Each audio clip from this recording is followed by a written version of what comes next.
Halo, assalamualaikum warahmatullahi wabarakatuh. Kembali lagi dengan channel PKM Petani Kampung Modern.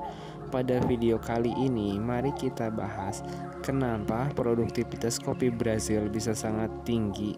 Sebelum lanjut, mari kita intro dulu.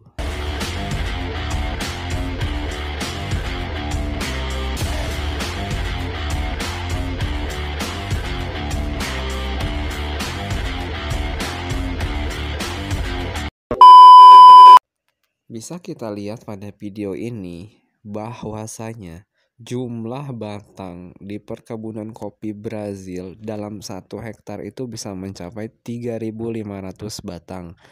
Dengan estimasi setiap satu batang itu ada 3 pohon. Yang artinya jika kita kalikan dalam 1 hektar itu kisaran 10.000 batang, yang berarti untuk 1 hektar tanaman kopi di Brazil itu bisa menghasilkan 10-15 ton green bean kopi.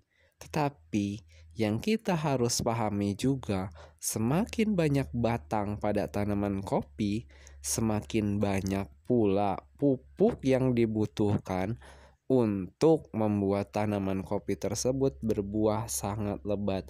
Dan juga di Brazil ada yang namanya selang drip. Selang drip tersebut selain digunakan untuk pengairan ataupun irigasi, digunakan juga untuk memasok yang namanya oksigen.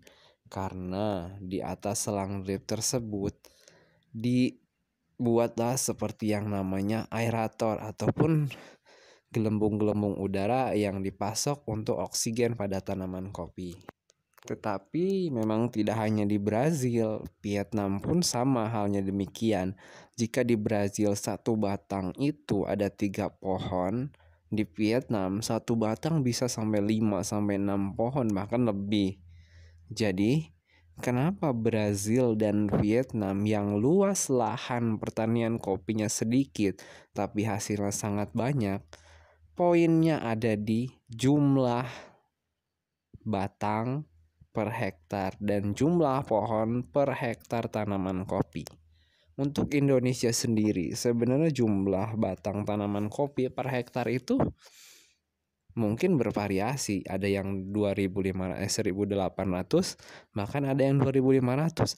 Tetapi pada kenyataannya, bahkan ada yang 1 hektar cuman berisi 1.000 batang, bahkan lebih di bawah itu pun ada. Karena petani jarang sekali mau menghitung jumlah batang, bahkan petani pun jarang sekali mau melakukan rejuvenasi.